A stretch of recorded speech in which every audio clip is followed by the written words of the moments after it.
అయా ప్రారంభ ప్రార్థన మొదలుకుని పాటల ద్వారా అయా మరి ఇంతవరకు మీ నామానికి మహిమ తెచ్చుకున్నారు. కొద్ది నిమిషాలు నీ వాక్యపాద సన్నిధికి వస్తున్నాం ప్రభా. అయా నీ సేవకుడు నిలబడుతుండగా బలహీనుడు మీరే బలపరచండి, మీ ఆత్మాభిషేకంతో నింపి బలపరచండి, పెదవుల్ని కాల్చండి. మాకును అందరికీ కావలసిన ఆత్మీయ ఆహారం దయచేయమని యేసే నామములో ప్రార్థించి అడిగి వేడుకొంచున్నాము తండ్రి, ఆమేన్.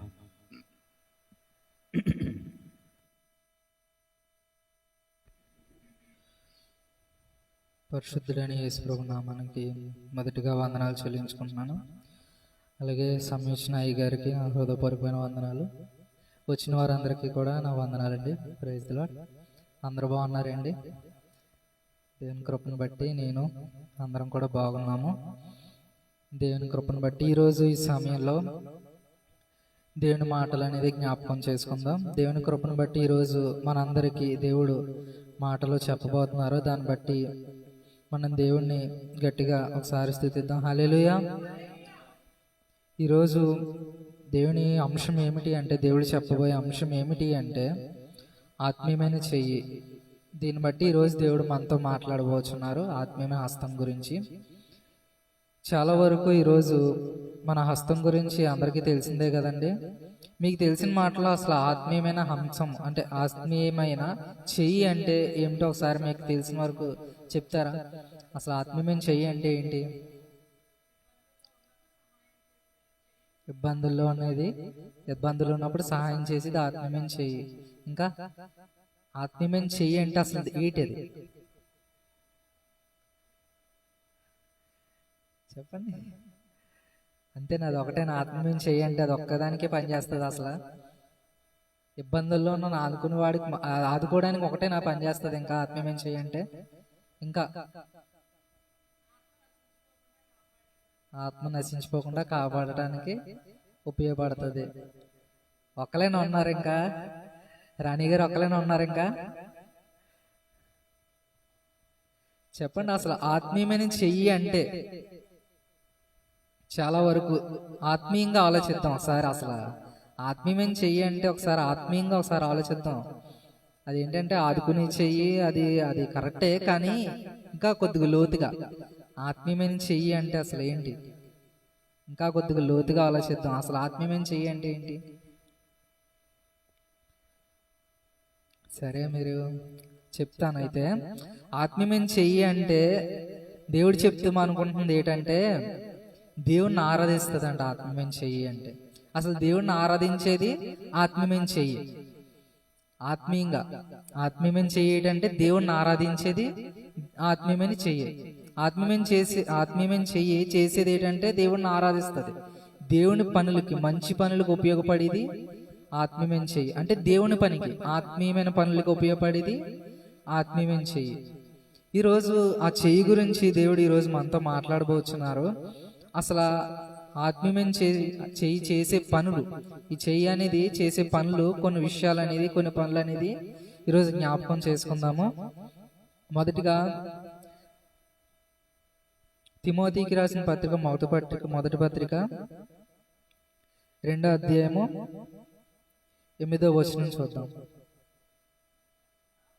కావున ప్రతి స్థలమందును పురుషులు కోపమును సంశయమును లేనివారై పవిత్రమైన చేతులెత్తి ప్రార్థన చేయవలెనని కోరుచును. చాలండి. ఇక్కడ మనకి కనిపిస్తుంది ఏంటంటే పౌలు గారు చెప్తున్న మాట, ఆత్మీయమైన చెయ్యి అనేది ఎలా ఉంటదంటే ప్రార్థన అంటే పవిత్రమైన చేతులెత్తి ప్రార్థన చేయవాలని కోరుచున్నానని. రెండో మాట ఇక్కడ కనిపిస్తుంది ఏంటంటే కోపమును ఇలాంటివి ఏమీ లేకుండా పురుషులు ఏం చేయాలంటే ఆత్మీయమైన చెయ్యి అంటే పవిత్రమైన చెయ్యి. అంటే ఈరోజు మన చెయ్యి పవిత్రమైందా అపవిత్రమైందా అనేది మనకు తెలుస్తుంది కదా. కానీ దేవుడు కోరుకుంటున్నాడు మన చెయ్యి ఎలా ఉండాలి అంటే పవిత్రమైనదిగా ఉండాలి. పవిత్రమైన చేతులెత్తి ఏం చేయాలంట? ప్రార్థన చేయాలి. ఇక్కడ మనకి మొదటిగా పవిత్రమైనది, తర్వాత చేతులెత్తి, తర్వాత ప్రార్థన, 3 భాగాలుగా ఇక్కడ మనకు కనిపిస్తుంది. మొదట ఏంటండి? పవిత్రత, తర్వాత చేతులెత్తి, తర్వాత ప్రార్థన చేయాలి. అంటే ప్రార్థన అనేది చివరకు ఉన్నది. ఫస్ట్ ఏమైంది ఉన్నది? ఫస్ట్ ఏం చేయాలి? మన చేతుల్ని పవిత్రపరచుకోవాలి, తర్వాత చేతులు ఎత్తాలి. అంతే. ఇక్కడ మనం చూస్తాం, పవిత్రపరచుకోవాలి. మొదట మన చేతుల్ని ఏం చేయాలి? పవిత్రపరచుకోవాలి ఫస్ట్. అంటే ఎలా పవిత్రపరచుకోవాలి? మన చేతులు పుట్టుకతోనే చిన్న చిన్న తప్పులు చేయడం మొదలు పెడతాయి. చిన్న వయసులోంచే చిన్న చిన్న తప్పులు చేయడం అనేది మొదలు పెడతాయి. ఈరోజు చాలా వరకు చేసే పనులు మనకి సహజంగా మనకి చిన్న పని నుంచి పెద్ద పని అవ్వచ్చు, ఏ పని అయినా సరే చేయి మనకు అవసరం. అలాగే ఆత్మీయంగా కూడా ఏ పని చేయాలన్నా సరే చేయి మనకి చాలా వరకు ఉపయోగపడుతుంది. మొదటిగా మనం చర్చిలోకి రాగానే మనకి ఫస్ట్ ఏం కనబడుతుంది? ఫస్ట్ ఏం చేస్తాం? ప్రార్థన చేస్తాం. తర్వాత చెయ్యి ఎలా ఉపయోగపడుతుంది? రాగానే ఫస్ట్ ఏం చేస్తారు చర్చిలో? మన రాగానే ఫస్ట్ పాటలు పాడతారు కదా. పాటలు పాడేటప్పుడు మన చేతులు ఏం చేయాలి? చప్పట్లు కొట్టాలి, దేవుని స్తుతించాలి. తర్వాత ప్రార్థనలో ఏం చేయాలి? చేతులు జోడించి లేకపోతే చేతులు ఎత్తి ఆరాధనలు ఏం చేయాలి?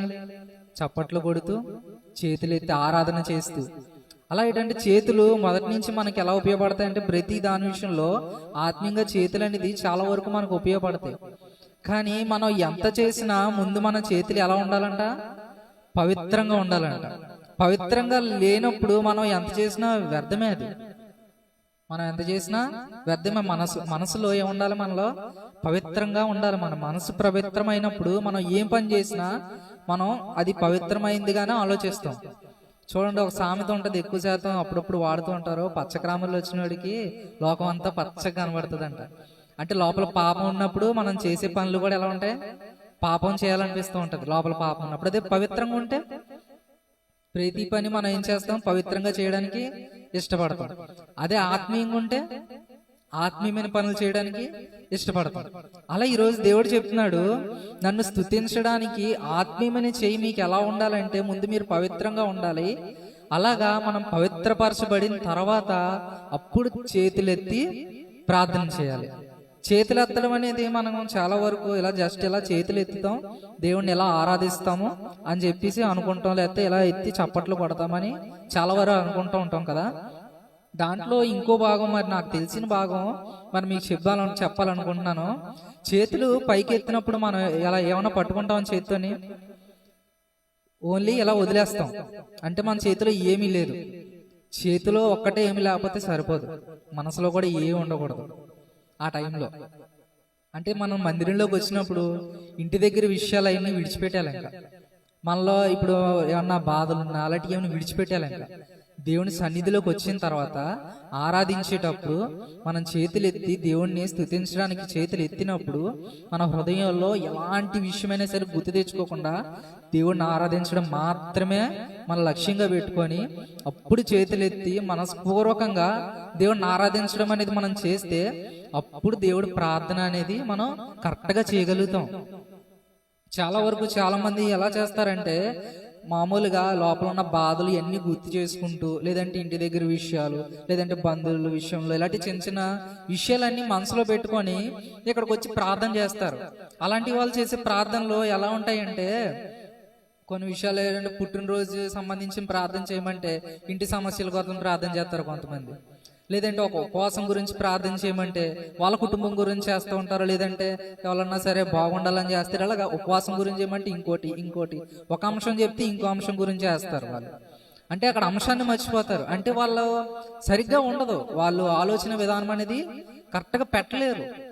అందుకని దేవుడు చెప్తున్నాడు ఇక్కడ 3 భాగాలుగా. మొదటిగా ఏం చేయాలంటే పవిత్రంగా ఉంచుకొని చేతులెత్తి ఏం చేయాలంటే ఆరాధించాలంటే చేతులు ఎత్తినప్పటికీ మన హృదయంలో ఎలాంటిది ఏమి లేకుండా ఆరాధించడం మాత్రమే మన హృదయంలో పెట్టుకొని మన మైండ్లో ఓన్లీ దేవుణ్ణి ఆరాధించాలి అనేది పెట్టుకొని అప్పుడు చేతులెత్తి దేవునికి ప్రార్థన అనేది చేస్తే అప్పుడు దేవుడి సన్నిధిలో మన ప్రార్థన అనేది దేవునికి వినిపిస్తుంది. అప్పుడు అది మంచి ప్రార్థనగా దేవుడు ఎంచబడతారు. ఈ వచనంలో మనం చూస్తున్నాం, అదే చేతులెత్తి ప్రార్థన చేయవలెనని కోరుచున్నానని పౌలు గారు చెప్తారంటే అక్కడ దేవుడు కోరుచున్నారు. అక్కడ దేవుని మాటగా ఈరోజు మనకి ఇది చెప్తున్నారు దేవుడు. ఇప్పుడు పౌలు గారని కాదు, ఇది వాక్యం అంటే దేవుడు చెప్తున్నారు. ఇది మనందరికీ దేవుడు చెప్తున్నారు. ఇదంతా ఏం చెప్తున్నారంటే మనం ఎలా చేయాలో దేవుడు ఈరోజు మనకి ఈ వాక్యం ద్వారా మనతో మాట్లాడుతున్నారు. మనం ప్రార్థన అనేది ఎలా చేయాలంటే మొదట మనం పవిత్రములుగా ఉండి అప్పుడు మన మనసులో ఎలాంటిది పెట్టుకోకుండా అప్పుడు చేతులెత్తి ప్రార్థన చేయాలని దేవుడు ఈరోజు మనం చెప్తున్నారు. ఆత్మీయమైన చెయ్యి అనేది అలా ఉంటదంట. అలా ఉంటది, పవిత్రముగా ఉంటదంట మన చెయ్యి ఆత్మీయమైన చెయ్యి అంటే. అప్పుడు దేవుడికి ఉపయోగపడే చెయ్యిగా ఉంటది. ఈరోజు దేవుణ్ణి ఆరాధించే చేతులు ఏం చేస్తాయంటే ఎలాంటి పనులైనా సరే దేవుణ్ణి స్తుతించడానికి ఉపయోగపడతాయి. ఇంకో పని ఏ పని ఇంకా వాటికి ఏం ఉండదు. ఇంకా తప్పు పని చేయాలంటే అవి ఇంకా ఆలోచించవు. ఇంకా అసలు ఆ తప్పుడు పన్ను అనేటప్పటికి ఆ చేతులు ఉపయోగపడవు. ఇంకా అంతే. మంచి పనికి అనేటప్పటికి మనం ఇంకా ఆలోచించక్కర్లేదు, ఆటోమేటిక్ గా చేయాలని ఆశపడుతూ ఉంటది మన హృదయం. అప్పుడు మన చేతులు ఆటోమేటిక్ గా చేయడానికి ఇష్టపడతాయి. అది ఆత్మీయమైన చేయండి, దేవుని పట్టుకోవడానికి ఇష్టపడతాయి. ఈరోజు మన చేతులు అనేది ఆత్మీయమైన చేయనేది దేవుని పట్టుకోవడానికి అసలు ఇష్టపడుతుందా లేదా? ఎవరిని పట్టుకోవడానికి ఇష్టపడుతుందంటే ఇప్పుడు మన లోకానుసారమైన స్నేహితుల్ని, లోకానుసారమైన బంధువుల్ని పట్టుకోవడానికి ఈరోజు మన చెయ్యి ఇష్టపడుతుంది. వాళ్ళు చెప్పే మాటలను పట్టుకోవడానికి ఇష్టపడుతుంది. ఈరోజు దేవుడి మాటలు పట్టుకోవడానికి చాలా వరకు ఇష్టపడట్లేదు. దేవుడి మాటలు పట్టుకోవాలంటే మన శరీరంలో, ఆత్మీయమైన శరీరంలో మనకి ఆత్మీయమైన చేయి అనేది గట్టి పట్టు అనేది మనకు ఉండాలి. ఆత్మీయమైన చేయి అనే దానికి ఈరోజు అసలు ఆత్మీయం చేయనిది ఎలా ఉన్నది అంటే అసలు దానికి జీవం అనేది లేకుండా అసలు మనం దాన్ని ఎలా పక్కన పారేసాం. ఈరోజు మనం చూస్తున్నాము, దేవుడు కోరుచున్నారు ఏంటి అంటే మన ఆత్మీయం చేయనిది చాలా బలంగా ఉండాలి, దేవుని చేయి పట్టుకునేలాగా ఉండాలి. ఈరోజు దేవుని చేయి పట్టుకోకుండా మనం ఉంటే ఎలా ఉంటామంటే దేవుని ఇద్దరు పిల్లలు ఉన్నారు, నడకరాని పిల్లలు. వాళ్ళ తండ్రి చెయ్యి చెరో చేయి పట్టుకొని నడిస్తే వాళ్ళు నడవగలుగుతారు. ఆ తండ్రి లేకుండా ఇద్దరికిద్దరు 2 చేతులు పట్టుకొని ముందుకు నడగలరా? ముందుకు పడిపోతారు. ఎందుకు? వాళ్ళు పట్టుకుంటే పని అవ్వదు. ఎవరు చేయి పట్టుకోవాలి? తండ్రి చేయి పట్టుకోవాలి. ఈరోజు మనం కూడా ఏం చేస్తున్నామంటే స్నేహితులు, బంధువులు వీళ్ళు చెప్పే మాటలను పట్టుకుంటున్నాం తప్ప దేవుని మాటలు పట్టుకోకుండా వాళ్ళ మాటలు పట్టుకుంటూ మనం జీవితాన్ని ముందుకు గడిపేస్తున్నాం. అప్పుడు మనకి ఏం కనిపిస్తుంది? ముందుకి ఏం కనిపించదు, నష్టమే ఎదురవుతుంది. అదే దేవుడి వాక్యం, దేవుడి మాట మనం పట్టుకోనగలిగితే ఎంత దూరమైనా సరే పడిపోకుండా నడవగలుగుతాం. ఒకవేళ పడిపోయే స్థితి వచ్చినా దేవుడి చేయి పట్టుకుంటాం కాబట్టి తిరిగి లేవగలుగుతాం. అసలు పడిపోనేవాడు అసలు దేవుడు. అలాగా దేవుడు పట్టుకుంటాడు. ఈరోజు మనం ఎవరు చేయి పట్టుకుంటున్నాము? అసలు మన ఆత్మీయమైన చేయి అసలు ఎవరు చేయి పట్టుకోవడానికి ఇష్టపడుతుంది?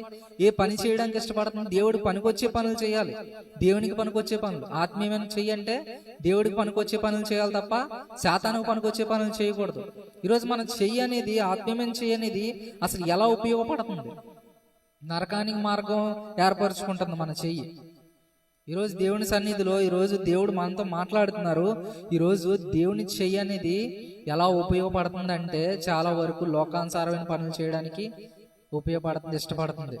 ఈరోజు మన మనస్పూర్వకంగా మనం ఆలోచించాలి. ఏంటంటే మన మనసు ఏం ఆలోచిస్తుందో మన చెయ్యి అనేది అది చేయడానికి ఇష్టపడుతుంది. అసలు మన మనసు పూర్తిగా దేని వైపు ఉండాలి? ఈ వాక్యంలో మొదటిగా పవిత్రముగా ఉండాలి. చేతులెత్తి ఆరాధించాలంటే దాని ముందు ఏ మాట ఉంది? పవిత్రపరచుకోవాలి. అసలు మన మనసు పవిత్రంగా ఉందా లేదా? అప్పుడు పవిత్రంగా ఉంటే అప్పుడు మన చేతులెత్తి ఆరాధన చేయగలుగుతాం. లేదంటే చేతులెత్తి ఆరాధన చేయలేము. చేతిలో ఏవో బాధలు కనిపిస్తాయి, చేతిలో ఏవోటి కనిపిస్తాయి, శ్రమలు కనిపిస్తాయి, లేదంటే ఇంట్లో విషయాలు, లేదంటే శత్రువులు, ఇలాంటి అన్ని చేతిలో బరువుగా ఉన్నప్పుడు ఇంకా చెయ్యి ఇంకా ఇలా ఎత్తలేము. ఈరోజు చాలా వరకు సన్నిధిలోకి వచ్చిన తర్వాత పాటలు పాడుతున్నప్పుడు చాలా మంది చప్పట్లు కొట్టడానికి ఇష్టపడరు. చేతులు నొప్పి వచ్చేస్తాయి అనుకుంటారు, మరి ఏటో తెలియదు, కానీ చప్పట్లు కొట్టడానికి ఇష్టపడరు. లేదంటే దేవుని సన్నిధిలో ఆరాధన సమయంలో దేవుని సన్నిధిలో చేతులు ఎత్తడానికి, చప్పట్లు కొట్టడానికి ఇష్టపడరు చాలా వరకు. అది వాళ్ళకి ఏమైనా సమస్య ఉంటే అది వేరు, కానీ కావాలని కొట్టలేని వాళ్ళు చాలా మంది ఉన్నారు. వాళ్ళు దేవుని ఆరాధించడానికి ఇష్టపడట్లేదు. అదే దేవుని సన్నిధిలో పూర్తిగా మునిగిపోతే మనం ఇంకా ఆలోచించుతూ మన చెయ్య పాట అనేటప్పటికి మన చెయ్యి 2 చప్పట్లు కొడతాయి. పాట ఆరాధన అనేటప్పటికి ఆటోమేటిక్గా చేతులు పైకి లెగిసిపోతాయి. అంతే. మనం ఇంక మన శరీరాన్ని కంట్రోల్ చేయలేం. మన శరీరాన్ని కంట్రోల్ చేసేది ఏంటి? మనసు.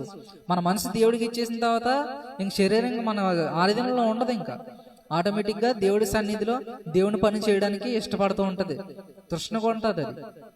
ఈరోజు మనం దేవుని సన్నిధిలో ఎలా ఉన్నాం? డిఎల్ మోడీ గారు అంట ఒక ట్రైన్లో వెళ్తున్నప్పుడు ప్రయాణంలో పక్కన ఒక 3 పేకాట ఆడుతున్నారంట. వాళ్ళు పేకాట ఆడుతున్నప్పుడు 4వ వ్యక్తి అవసరమయ్యి అతని దగ్గరకు వచ్చి పేకాట ఆడతారని అడిగితే అతను 2 చేతులు వెనక పెట్టేసి నాకు చేతులు లేవు కదా ఆడడానికి అన్నారంట. అప్పుడు అతను అడిగాడంట, చేతులు కనిపిస్తున్నాయి కదా, నాకేమైనా పిచ్చి అనుకున్నావా, ఎదురుగా చేతులు కనిపిస్తున్నాయి, అలా చెప్తున్నావు ఏంటంటే, ఈ చేతులు నాయి కాదు, నేను దేవుడికి ఇస్తానని చెప్పారంట ఆయన. అంటే ఇక్కడ మనకు కనిపిస్తుంది ఆ చేతులు ఈ పనికి ఉపయోగపడవయి. దేనికి ఉపయోగపడతాయి మరి ఆ చేతులు? దేవుణ్ణి ఆరాధించడానికి మాత్రమే, దేవుడి పని చేయడానికి మాత్రమే ఉపయోగపడతాయి ఆ చేతులు. ఈరోజు మన చేతులు దేనికి ఉపయోగపడుతున్నాయి? తప్పుడు పని చేయడానికి ఎవరన్నా సరే పిలిచారు అంటే వెంటనే పరుగులు తీస్తున్నాయి మన కాళ్ళు. మన చేతులు ఎలా ఏం చేస్తున్నాయి? వెంటనే తప్పుడు పని చేయడానికి వెంటనే ఇష్టపడుతున్నాయి. ఈరోజు మన చేతులు దేనికి ఇష్టపడాలి? మంచి చేయడానికి ఇష్టపడాలి. ఈరోజు బైబిల్ గ్రంథంలో చాలా మంది భక్తులు ఇక్కడ మనం చూస్తున్నాము, మోషే గారి విషయంలో అవ్వచ్చు, యెరోబాము విషయంలో అవ్వచ్చు, వాళ్ళ జీవితాల్లో చెయ్యి అనేది, ఆత్మీయమైన చెయ్యి అనేది చాలా వరకు వాళ్ళకి ఎంతో ముఖ్యమైనదిగా ఉన్నది. అక్కడ ఆత్మీయమైన చెయ్యి అనేది ఎంత బలంగా పనిచేసింది వాళ్ళకి. దేవుడికి వ్యతిరేకంగా చెయ్యి ఎత్తితే చెయ్యి ఎండిపోయిందంట. అంటే ఈ రోజు మనం చూస్తున్నాం, దేవుడికి వ్యతిరేకంగా మన చేతులు ఉన్నాయి అంటే మన చెయ్యి అనేది ఎలా ఉండాలి? ఇప్పుడు ఎండిపోయిన దానిలో ఉన్నది మన చెయ్యి. ఎండిపోయిన చెయ్యి అసలు మనం కదపగలమా? కదపలేము. ఇప్పుడు ఎండిపోయిన ఒక కర్ర మొక్కను మనం ఏమైనా వంచగలమా? వంచడానికి అవ్వదు, వీలవదు. ఎందుకంటే అది ఎండిపోయింది కాబట్టి ఇరిగిపోద్ది, పని చేయదు. ఇప్పుడు నా చెయ్యి ఉంది, ఎలా వంచగలుగుతున్నా, ఎలా తిరగేయగలుగుతున్నానా? ఇరిగిపోతాయి ఎముకలు. అలా ఎండిపోయిన చెయ్యి పని చేయదు. ఈరోజు మన చెయ్యి ఎండిపోయిన చెయ్యి వల్ల ఉన్నది. దేవుడు పని చేయకపోతే ఎండిపోయిన చెయ్యి, అది ఎండిపోయిన చెయ్యి వల్ల ఉన్నది ఈరోజు మన చెయ్యి.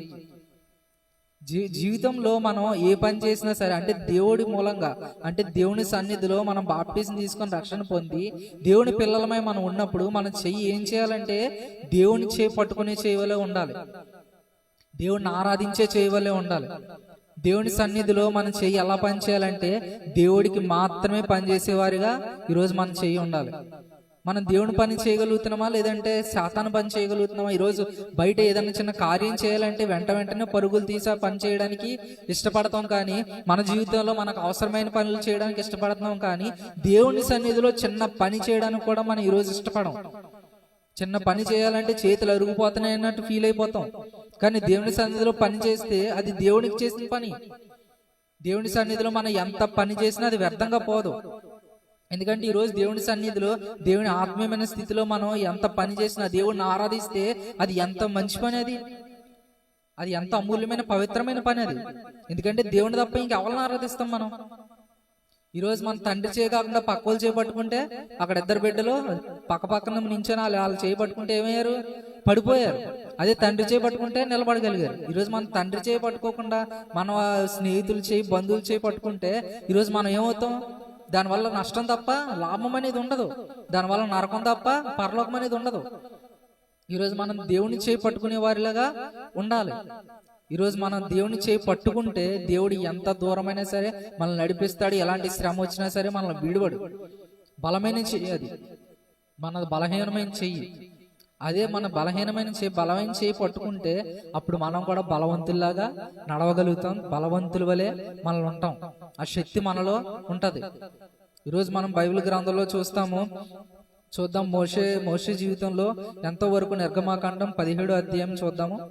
నిర్గమాకాండం 17వ అధ్యాయం 11వ వచనం చూద్దాము. మోషే తన చేయి పైకెత్తినప్పుడు ఇశ్రాయేలీయులు గెలిచిరి. మోషే దింపినప్పుడు అమాలేకీయులు గెలిచిరి. ఇక్కడ మనం చూస్తున్నాం, మోషే తన చేయి పైకెత్తినప్పుడు ఎవరు గెలిచారంటే ఇశ్రాయేలీయులు గెలిచారంట. అంటే మోషే ఏం చేశాడు? తన చేయి పైకెత్తి, ఉత్తి చేయి పైకెత్తేసాడా? ప్రార్థన చేశాడు. అంటే దేవుని సన్నిధిలో దేవుడికి ఉపయోగపడిగా అతను చేయి ఎత్తాడు. అదే చేయి కిందకు వదిలేశాడు. అప్పుడేమైంది? ఇశ్రాయేలీయులు ఊడిపోయారు. అంటే దేవుని పని చేయాలని మోషే చెయ్యి ఎత్తినప్పుడు అక్కడ దేవుడు స్తుతింపబడ్డారు. అదే చేయి దించిన తర్వాత అక్కడ దేవుడు లేడు. ఆ టైంలో ఇంకా ఏమయ్యారు? దేవుడు అక్కడ ఆ టైంలో లేరు. అప్పుడు ఇశ్రాయేలీయులు ఊడిపోతూ వచ్చారు, అమాలేకీయులు గెలుస్తూ వచ్చారు. అంటే శత్రువులు గెలుస్తున్నారు. అంటే ఈ రోజు మన చెయ్యి దేవుని వైపు ఉన్నప్పుడు, దేవుడిని ఆరాధించడానికి పెట్టినప్పుడు మనం ఏం చేస్తామంటే గెలుస్తాం. అదే చేయి దించేసామంటే మనల్ని ఎవరు గెలిపిస్తున్నాం? శాతాన్ని గెలిపిస్తున్నాం. అప్పుడు శాతాన్ని గెలుస్తుంటే మనం ఏమైపోతాం? కృంగిపోతూ ఉంటాం, ఓడిపోతూ ఉంటాం. మనం ఎక్కటేపు నడుస్తాం, నరకం వైపు నడుచుకుంటూ వెళ్ళిపోతాం. అదే చెయ్యి పైకి ఎత్తగలిగితే, చెయ్యి పైకి ఎత్తితే, మన మనసులో పవిత్రత ఉన్నప్పుడు చెయ్యి పైకి ఎత్తి ప్రార్థన చేస్తే, మోషే ఏం చేశాడు? గెలిచాడు. ఇశ్రాయేలీయులు ఏం చేశారు? గెలిచారు. ఈరోజు మన చెయ్యి దేనికి ఉపయోగపడాలంటే దేవుణ్ణి ఆరాధించడానికి ఉపయోగపడాలి. ఈరోజు చాలా వరకు చెయ్యి పైకి ఎత్తగలుగుతున్నాం అసలు మనం? ఈరోజు ఇలా చెయ్యి పైకి ఎత్తామంటే నా చేతిలో ఏమీ లేదు అంటే నేను ఏ విషయాన్ని కూడా ఆలోచించట్లేదు, ఓన్లీ దేవుణ్ణి ఆరాధించడానికి మాత్రమే చెయ్యి ఎత్తాను. ఈ చేతిలో ఏమన్నా సరే ఏమన్నా పెట్టుకున్నానా? ఏం పెట్టుకోలేదు. ఏమన్నా వస్తువు పెట్టుకున్నానా? ఏం పెట్టుకోలేదు. అలా మన మనసులో ఏమి పెట్టుకోకుండా దేవుణ్ణి ఆరాధించడానికి మాత్రమే మనం చెయ్యి పైకి ఎత్తగలిగితే అప్పుడు దేవుడు మనల్ని గెలిపిస్తారు. అప్పుడు దేవుని సన్నిధి అనేది వాడబడతారు. అప్పుడు ఈ చెయ్యి దేనికి ఉపయోగపడుతున్నట్టు? దేవుని పని చేయడానికి ఉపయోగపడుతున్నట్టు. అదే చెయ్యి కింద దించేసాను అనుకోండి, ఎందుకన్నా పని చేస్తుందా? ఎండిపోయిన చెయ్యి ఇంకది. ఎందుకు? పనికిరాని చెయ్యి. పనికిరాని చేయవలే మనం ఈరోజు మన చెయ్యిని ఉపయోగించకూడదు. దేవునికి పనికొచ్చే చేయవలే మనం ఈరోజు మన చెయ్యిని ఉపయోగించాలి. ఆత్మీయమైన చెయ్యి, ఈ చెయ్యి కాదు, ఆత్మీయమైన చెయ్యి. ఆత్మీయమైన చెయ్యి ఏంటి? మనసు. మన ఆత్మీయమైన చెయ్యి, ఆత్మీయమైన పరిశుద్ధత అనేది మనలో ఉంటే అప్పుడు మనం మన జీవితంలో ఎలాంటి పరిస్థితుల్లోనైనా సరే దేవుని గెలిపించేవారుగా ఉంటాము, దేవుని గట్టిగా పట్టుకునేవారుగా ఉంటాం. ఈరోజు మన జీవితంలో చూస్తాం, దేవుణ్ణి గెలిపించడానికి మనం ఎంత ప్రయత్నించి అవ్వదు. ఎందుకంటే మన చేతిలో ఏం పెట్టుకుంటాము? ఎన్నో బాధలు, ఏటేటో ఆలోచనలు, పనికిరాని ఆలోచనలు అన్ని పెట్టుకుంటాం. కాబట్టే మనం గెలవలేము. చేతులు ఎత్తి ఆరాధన చేసినా సరే ఈ చేయి బరువుతో ఉంటది, ఎత్తలేము. ఇందులో ఏం పెట్టుకుంటాం? పని మీద ఆలోచనలన్నీ పెట్టుకుంటాం. దానివల్ల బరువు వల్ల ఏం చేస్తుందంటే చేతులను పైకి ఎత్తలేము. పైకి ఎత్తలేనప్పుడు మనం దేవుణ్ణి ఆరాధించడం ఎలా సాధ్యం అవుతుంది? సాధ్యం కాదు. అదే లోపల పవిత్రత అని ఉన్నప్పుడు, పవిత్రత అనేది మనం పూర్తిగా హృదయాన్ని పూర్తిగా పరిశుభ్రంగా చేసుకుంటే అప్పుడు చెయ్యి అనేది తేలికవుతుంది, దేవుణ్ణి ఆరాధించడానికి అనేది పైకి లెగిస్తుంది. ఈరోజు దేవుడు చెప్తున్నాడు, మన హృదయంలో ఏమేమి పెట్టుకున్నామో దాన్నిటిని తీసివేసి దేవుణ్ణి ఆరాధిస్తే అప్పుడు మన ఆలోచన అనేది దేవుని వైపు తిరుగుతుంది. అప్పుడు దేవుడు పూర్తిగా మనం ఏం చెప్తామో, మనం ఏం మొర్ర పెడతామో ప్రతిదీ వినగలుగుతాడు.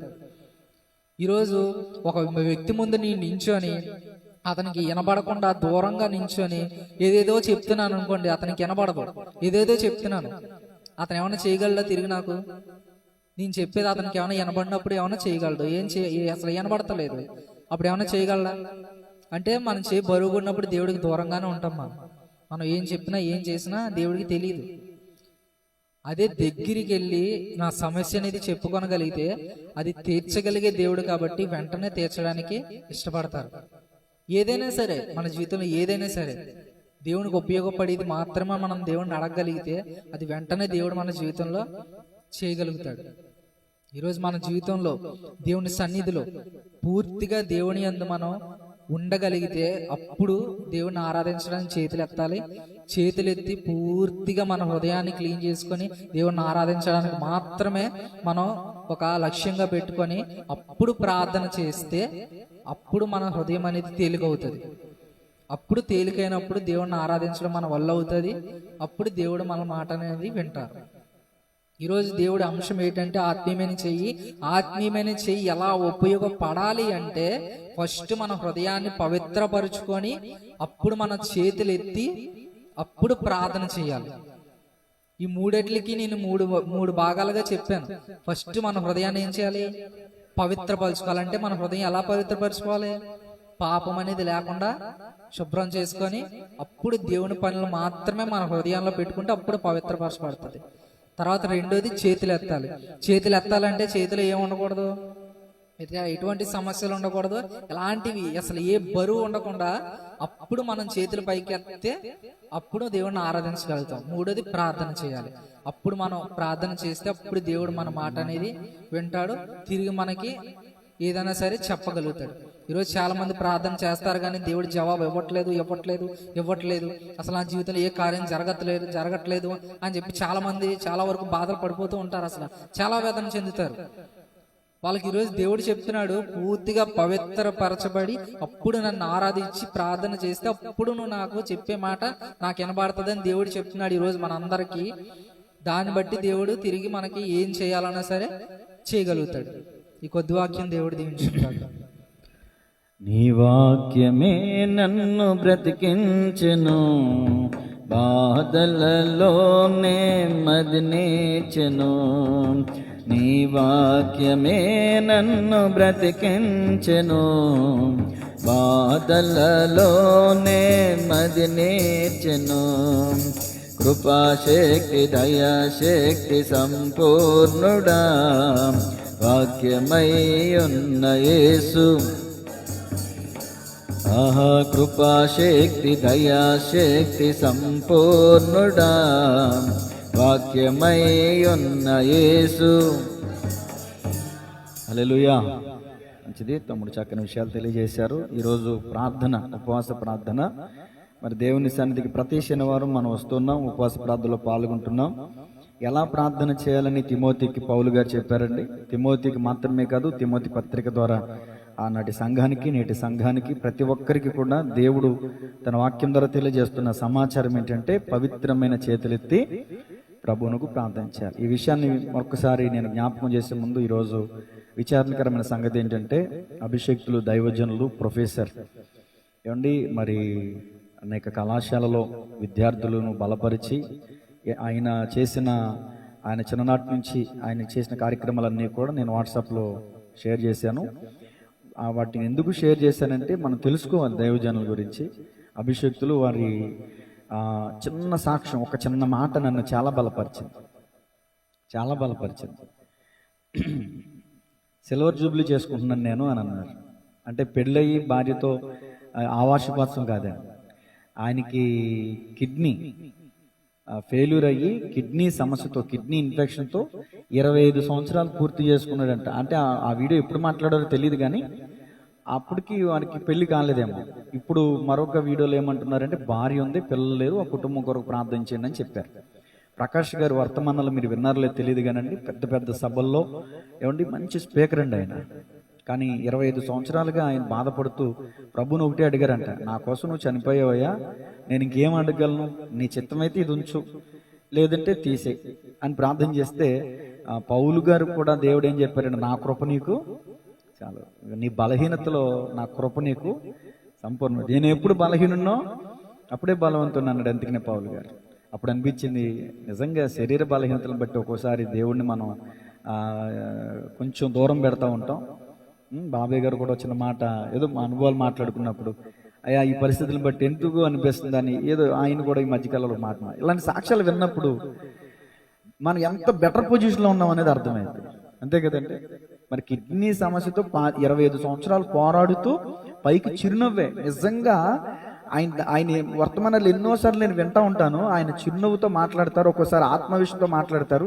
ఎప్పుడు కూడా ఆయన హెల్త్ పరంగా ఇంత చిన్న విషయం ఉన్నట్టు కానీ, ఎక్కడైనా చెప్పడం కానీ ఎక్కడ అసలు తెలియదండి. ఆయన చనిపోయేంత వరకు కూడా ఈ వీడియోలు బయటకు వచ్చిన తర్వాత 25 సంవత్సరాల నుంచి కిడ్నీ సమస్యతో బాధపడ్డారా? షాక్ గురైన మాట ఇన్నిసార్లు అన్నాను నేను. అప్పుడు ఆ మాటను మనం పట్టుకుంటే, ఇంకెప్పుడు మన శరీరంలో చిన్న చిన్న బలహీనతలు వస్తుంటే ఆ బలహీనతల కోసం మనం ఏడవండి. నీ చిత్తమైతే ఉంచి లేకపోతే తీసేయి, దాన్ని పట్టుకుని ఏలాడడం ఇక మనం. పౌలు గారు కూడా కన్నులంట కన్నీళ్లు జారే సమస్య ఉందండి ఆయనకి. కళ్ళ వెంబడి నీళ్లు కారే సమస్య ఉంది. ఇట్లా తుడుచుకుంటే కళ్ళు జారు, మళ్ళీ కళ్ళ నీళ్ళు వచ్చేస్తాయి. ఆయన నీడబడితే స్వస్థత, ఆయన ప్రార్థన చేస్తే స్వస్థత. మరి ఆయనకి స్వస్థత లేదు ఏమండి. ఎలీషా ఇప్పుడు తమ్ముడు చెప్పినట్లుగా యెహోయాషు రాజు సిరియన్లు వచ్చారని భయపడిపోయి బెదిరిపోయి పరిగెత్తుకుంటూ వస్తాడు దైవజనుడి దగ్గరికి. దైవజనుడు రోగంలో పడున్నాడని కాదు, అక్కడ ఫస్ట్ చదివితే అనిపిస్తుంది మనకి, రోగంతో పడి ఉన్న ఎలీషాని పరామర్శించడానికి వచ్చిన రాజు కాదు. తనకేదో అపాయం వచ్చింది. తనకు ఏనాడు మన సమస్యలు బట్టి ఏడుతా తప్ప దైవజనుడి దగ్గర, దైవజనుడు ఏ సమస్యలు ఉన్నాడని ఏనాడదా? ఉన్నారా? విశ్వాసులు ఉన్నారులేండి, దేవునికి స్తోత్రం కలుగుగా. ఆ దైవజనుడు, రా ఏంటి సమస్య? సిరియన్లు వచ్చారయ్యా, చుట్టుముట్టేశారు. సరే నీ చేతిలో బాణం తీసుకో, ఆ బాణాన్ని చేతులతో పట్టుకో. ఆ చేతుల మీద దైవజనుడు ఏం చేశాడండి? చేతులెత్తి చేతులుంచి ప్రార్థన, ఇది యెహోవా రక్షణ బాణం, బాణం వేయి, ఇది యెహోవా రక్షణ బాణం, నేలను కొట్టు అంటే 3 సార్లు కొట్టాడు. ఈ 7 మార్లన్నా కొడితే పూర్తి విజయం పొందుకున్నాడేమో. కోప్పడ్డాడు ఎలీషా, నువ్వు 3 సార్లే కొట్టావు, ముమ్మారే జయిస్తావు అంటే. తర్వాత జయించడానిగా కొంచెం ఆగమని వరకు కొడితే బాగుండేదేమో. దేవునికి స్తోత్రం కలుగునుగా. అక్కడ కోప్పడ్డాడండి ఎలీషా. సార్ అది సమస్య కాదు, అది సబ్జెక్ట్ కాదు. మరణకరమైన రోగంతో మంచం మీద పడి ఉన్న దైవజనుడు హస్తం వేసి ప్రార్థన చేస్తే ఇజ్రాయెల్ రాజ్యానికి జయం వచ్చింది. కానీ కొన్ని పర్యాయాలు దైవజనుడికి స్వస్థత ఉండదు. కొన్ని పర్యాయాలు దైవజనుని కుటుంబ పరిస్థితులు బాగు. వాటిని కాదు మనం చూడాల్సిందే. దైవజనుడి ద్వారా ప్రకటించబడుతున్న వాక్యం గొప్పదే. అక్కడ దైవజనుడు బలహీనుడైనా ఆ బలహీనమైన చేతుల్లోనే దేవుడు బలం ఇచ్చాడా లేదా, జయమిచ్చాడా లేదా? దేవునికి స్తోత్రం కలుగుగా. కాబట్టి ప్రకాష్ గారు చాలా అభిమానం నాకు ఆయన అంటే. ఆయన విడిచి వెళ్ళిన పరిచర్ని, ఆ కుటుంబాన్ని, సంఘాన్ని దేవుడు బలపరిచి వాడుకోవాలని వాళ్ళందరూ ఇప్పుడు ఎంతో కృంగిపోయి ఏమంటే కన్నీరు మున్నీరే గుండెలు బాదుకుంటూ ఉంటారు ఆత్మీయ బెనిఫిట్లు. నా ఆశ ఏంటో తెలుసండి, నా ఆలోచన కూడా అలా ఉంటుంది అనమాట. మీకు ఏదోలా అనిపిస్తుంది కానీ ఓ తల్లి చనిపోయినా తండ్రి చనిపోయినా గుండె బాదుకుని ఏడ్చేది పిల్లలే. వచ్చిన వాళ్ళందరూ ఏడుతారు కదండి, పైపే కన్నీళ్ళు అయ్యాయి. అవునంటారు కదంటారండి, పైపే కన్నీళ్ళు అవన్నీ. వాస్తవం కట్టుకున్న వాళ్ళు కన్న వాళ్ళు తప్ప మిగతా వాళ్ళందరూ ఏడుపు పైపై ఏడుపులే. అవతలకి వెళ్ళకి తుడి చేసుకుంటారు. రాత్రి తెల్లవారులు గుర్తు తెచ్చుకుని రోజులు, వారాలు, నెలల తరబడైనా సరే గుర్తు తెచ్చుకుని ఏడ్చేది ఎవరో తెలుసా? కట్టుకున్న వాళ్ళు, కన్నవాళ్లే. నేను అంటాను, ఆత్మీయులు కూడా దైవజనుడి పట్ల అంత ప్రేమ కలిగి ఉంటారండి. నేను ఆ ప్రేమ గుర్తించగలను. ఎందుకంటే ఓ కొడుగ్గా, ఓ తమ్ముడుగా, ఓ అన్నగా ఆత్మీయ బిడ్డలను ప్రేమిస్తున్న ప్రేమను బట్టి నేను చెప్పగలను. కన్న పిల్లలు ఎలా రోధిస్తారో దైవజనుడి పట్ల. ఏమండి, మోషే చనిపోయాడు, ఎన్ని దినాలు ఏడ్చారు? 4 రోజులండి, 40 రోజులు ఏడ్చారు. అసలు ఎంత అద్భుతం అండి అది. యాకోబు చనిపోయినప్పుడైతే నెలల తరబడి ఏడ్చేశారు. ఎలీషా చనిపోయినప్పుడు కూడా, అయ్యా ఏలియా ఆరోహణమైనప్పుడు నీవే రథము, నీవే ఇజ్రాయేలుకి రథములు, రౌతులని ఎలీషా ఏడ్చాడు. అక్కడ ఉన్న వాళ్ళందరూ ఏడ్చారు. కొన్ని దినాలు దైవజనుడు చనిపోతే కొన్ని దినాలు ఏడ్చినటువంటి దాఖలాలు ఉన్నాయి పరిశుద్ధ గ్రంథంలో. కాబట్టి ఈ మాట ఎందుకు జ్ఞాపకం చేసినట్టే కేవలం ప్రకాష్ అయ్య గారి కొరకు మనం ప్రార్థనలో జ్ఞాపకం చేసుకుందాం. వారి కుటుంబానికి ఆదరణ, వారి పరిచర్యకు దేవుడు బలం ఇవ్వాలని ప్రార్థన చేద్దాం. సరే, తమ్ముడు ఏం మాట చెప్పారు? మొదటిగా తిమోతికి రాసిన మొదటి పత్రిక 2వ అధ్యాయం 8, పవిత్రమైన చేతులెత్తి ప్రార్థన చేయాలి. ఇప్పుడు మనందరం కూడా ప్రార్థన చేస్తాం. ఇప్పుడు 10 నిమిషాలు, పావుగంట, అరగంట ప్రార్థన చేస్తాం. ఇప్పుడు మన చేతులు ఎలా ఉండాలంట? మరి డెటాల్ తీసుకురాపారా? మరి చేతులు పరిశుభ్రం ఎలా అవుతాయి చెప్పండి. ఎఫెసీ పత్రిక 5:25, దేవుని వాక్యం అనే నీటి ద్వారా మనం ఏం చేయాలంట? యవనస్తులు దేని చేత తమ నడతను శుద్ధిపరుచుకుందరు? మరి అది కూడా చెప్పాలి. మనం ఎలా శుద్ధి చేసుకోవాలి, ఎలా శుద్ధి అవ్వాలి కూడా చెప్పాలి. అది చెప్పాలి, ఇది చెప్పాలి. దేవుని స్తోత్రం చెప్పి మంచి విషయాలు చెప్పారు తమ్ముడు. చూడండి, యెషయా గ్రంథంలో చేతులు ఎత్తడానికి, ప్రార్థన చేయడానికి సంబంధం ఏంటి అనుకోవచ్చు. ఒకవేళ సంబంధం ఉంది, చూడండి యెషయా గ్రంథం 1వ అధ్యాయం 15వ వచనం. చేతులు ఎత్తుతున్నామంటే దాని అర్థం ప్రార్థన చేయడానికి. ఎవరైనా చేతులు ఎత్తి ప్రార్థన చేస్తారు కొంతమంది. మీరు మీ చేతులు చాపునప్పుడు మిమ్మల్ని చూడక నా కన్నులు గప్పుకుందును, అదుగో మీరు బహుగా ప్రార్థన చేసినను నేను విన్నాను. ఎందుకని? మీ చేతులు రక్తంతో నిండి ఉన్నవి, మిమ్మల్ని కడుక్కొనుడి, శుద్ధి చేసుకునుడి, మీ దుష్క్రియలు నాకు కనబడకుండా వాటిని తొలగింపుడి, కీడు చేయటం మానుడి, మేలు చేయ నేర్చుకోనుడి. తమ్ముడు చెప్పేది ఏంటంటే కొంచెం అంటే పదం మిస్టేక్ అవుతుంది. అంటే తమ్ముడు చెప్పేది కరెక్టే. చేతులు ఏముండకూడదు ఆలోచన లేకుండా మానవులు ఎలా ఉంటారు? మనం పొడి చేసిన మన ఆలోచనలు బుర్రలోంచి పోవు. ఎవరైనా అన్నారు బలహీనత ఉన్నారనుకో, అమ్మ ఆలోచించి మాకండమ్మా, ఆలోచన మాంతయా బుర్ర చుట్టూ తిరిగేస్తా ఉంటాయి అంతే. అక్కడ పాయింట్ ఏంటంటే, అక్కడ ఉండాల్సిన పాయింట్ ఏంటంటే దుష్క్రియలు ఉండకూడదు. దుష్క్రియలు మన చేతుల్లో ఉండకూడదు. మన చేతులకు రక్తం ఉండకూడదు. ఏంటి రక్తం? అన్యాయం, బలాత్కారం, మోసం, భూకబ్జాలు, ఎదుటివారి సొమ్మును అన్యాయంగా. ఈ బలాత్కారం అనేది మన చేతుల్లో పెట్టుకుని ఎదుటివారిని అన్యాయం చేసి, ఎదుటివారికి కీడు చేసి, ఎదుటివారిని మోసం చేసి, ఎదుటివారిని ముంచేసి ఆ చేతులతో ఇక్కడికి వచ్చి ప్రభువా నాకు సహాయం చేయమంటే ప్రభు సహాయం చేయడు. అది దాని అర్థం. పవిత్రమైన చేతులు అంటే దాని డెటాల్తో కడుక్కోమని కాదు, కానీ వాక్యమని నీటి ద్వారా శుద్ధి చేసుకోవాలి. దేవుని రక్తం ద్వారా మన చేతుల్ని కడుక్కోవాలి. ఈ అపవిత్రతను తొలగించుకోవాలి. అంటే కీడు చేయడం మానేయాలి. అది పరిశుద్ధత. ఎప్పుడైతే కీడు చేయడం మనం మానేస్తామో అప్పుడు మన చేతులు పవిత్రమైన చేతులు. దీనికి ఆన్సర్ అయిపోయింది. రెండోది ఏంటంటే, చేతులు ఎత్తినప్పుడు విజయం కలిగింది ఇశ్రాయేలీయులకి. చేతులు దించినప్పుడు అపజయం. చేతులు ఎత్తినప్పుడు ఎంతవరకు ఎత్తగలుగుతాం? నేనైనా 1 గంట ఎత్తగలను, 2 గంటలు ఎత్తగలను, 3 గంటలు ఎత్తగలనా? అప్పుడు నాకు సపోర్ట్ కావాలి. ఎవరంటే వీళ్ళు హూరు, ఆరోన్లు. అంటే దాని అర్థం ఇద్దరంటే కుటుంబం, ముగ్గురంటే సంఘం. దేవునికి మహిమ కలుగునుగా. ఇద్దరంటే కుటుంబం, భార్య భర్త కుటుంబం, తల్లి తండ్రి కుటుంబం, అన్న తమ్ముడు కుటుంబం, అక్క చెల్లి కుటుంబం. ఇద్దరంటే కుటుంబం. ఇక్కడ ఎంతమంది ఉన్నారు కొండ మీద? ముగ్గురున్నారు. అంటే దాని అర్థం సంఘము. కుటుంబంలో మన వల్ల కానప్పుడు, కుటుంబంలో ఇంకా సమస్యలు ఎక్కువైనప్పుడు సంఘ సహకారం కోరుకోవాలి. సంఘం కూడా చేతులు అందించాలి. దేవుని స్తోత్రం చెప్పండి గట్టిగా. చేతులు దేనికి అంటే ప్రార్థన చేయడానికి, చప్పట్లు కొట్టడానికి, దేవుని ఆరాధించడానికి, సహాయం చేయడానికి ఎన్నో విధాలుగా ఉపయోగపడుతున్నాయి. మరి ఈ రోజున మన చేతులు అలా ఉన్నాయా?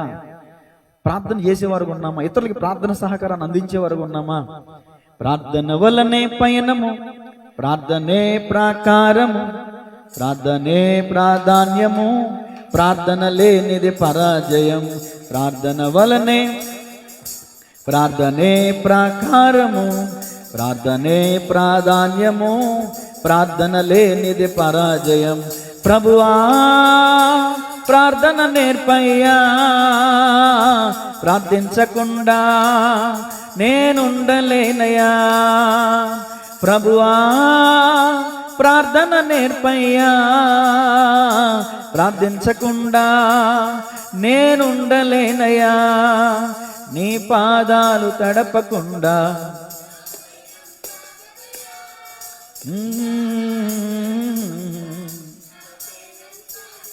హల్లెలూయా. కుటుంబంలో విజయం కలగాలన్నా, సంఘంలో విజయం కలగాలన్నా ఏమండి, చేతులెత్తి ప్రార్థించే అనుభవం మనం కలిగి ఉండాలి. చేతులెత్తుట అంటే దాని అర్థం సహాయాన్ని అర్థించుట. కొండల తట్టు నా కన్నులెత్తుచున్నాను, నాకు సహాయం ఎక్కడ వచ్చును? యెహోవానే నాకు సహాయం. చేతులెత్తుట నిజంగానే ఇదిగో పూర్తిగా అయ్యా నీవే ఆధారం అయ్యా, ఆయన మీద ఆనుకొనటం, ఆయనని ఆశ్రయించటం. యెహోవాను ఆశ్రయించిన వాడు ధన్యుడు. ఎవరి ప్రార్థన అంగీకరించబడద్దంటే యథార్థవంతుల ప్రార్థనే ఆయనకు ఆనందకరం.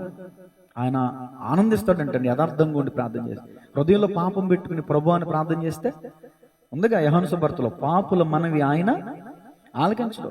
కాబట్టి మనం ఈ రోజున ప్రార్థన చేయడానికి వచ్చాం. పావుగంట ఉంది టైము, నేను ముగించేస్తున్నాను. ఏమంటే 9 అంటే 9 గంటలకే ముగించేస్తున్నాను. అందరం కలిసి పావుగంట ప్రార్థన చేద్దాం. కుటుంబంలో జయం లేదా, కుటుంబంలో అనారోగ్య సమస్యల, కుటుంబంలో అప్పుల సమస్యల, వ్యాధి బాధల భయందుల బంధకం నుంచి దేవుడు విడిపించగలడు. అయితే మనం ప్రార్థన చేయాలి. అడుగు ప్రతివాడును. మీరు యాకోబు గారు అంటారు, మీరు అడుగుతున్నారు కానీ పొందుకోలేకపోతున్నారు. మీరు అడిగినను ఎందుకని? మీరు దుర్దేశములతో అడుగుతున్నారు, మీరు భోగర్చను బట్టి అడుగుతున్నారు.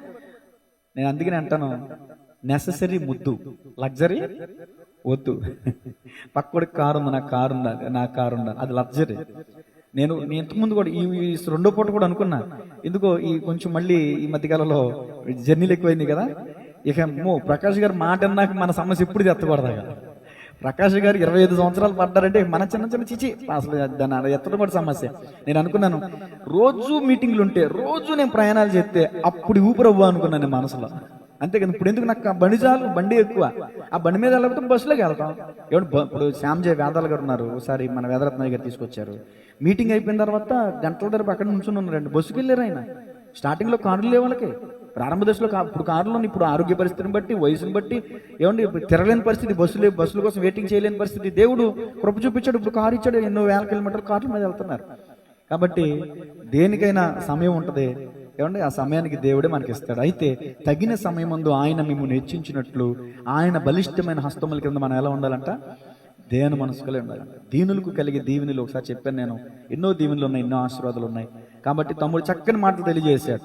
మనం ఎలా ప్రార్థన చేయాలంటే అండి, పవిత్రమైన చేతులెత్తి. చేతిలో ఏమీ లేకపోవడం కాదు, హృదయంలో ఏమి ఉండకూడదు. హృదయంలో కోపం, హృదయంలో మత్సరం, హృదయంలో ద్వేషం, హృదయంలో అసూయ. ఎందుకని కోపం ఉండకూడదు? నరుని కోపం దేవుని నీతిని నెరవేర్చదు. తన సహోదరుని ద్వేషించువాడు నరహంతకుడు. తాను వెలుగులో ఉన్నానని చెప్పుకొనుచు తన సహోదరుని ద్వేషించువాడు ఇంకనూ చీకట్లో ఉన్నాడు. చీకట్లోని ప్రార్థన చేస్తే దేవుడు ఎట్టాడు? అందుకని సహోదరుని ప్రేమించాలి, తర్వాత దేవుని ఎద్దుకు వచ్చి దేవుని ప్రేమించాలి. ప్రార్థన చేయడం అంటే దేవుని ప్రేమించుట. ఏమంటే ఇంతవరకు చెప్పబడిన ఈ నా దేవుని మాటలు మనందరి హృదయాల నీరు కట్టి ఫలించును గాక. ఆమె ప్రార్థన చేద్దాం. అందరూ కూడా మోకరించగలిగిన వారు మోకరించండి. కొంచెం ఇబ్బందిగా ఉన్న వాళ్ళు మోకరించనక్కర్లేదు, పర్లేదు. మీ పరిస్థితి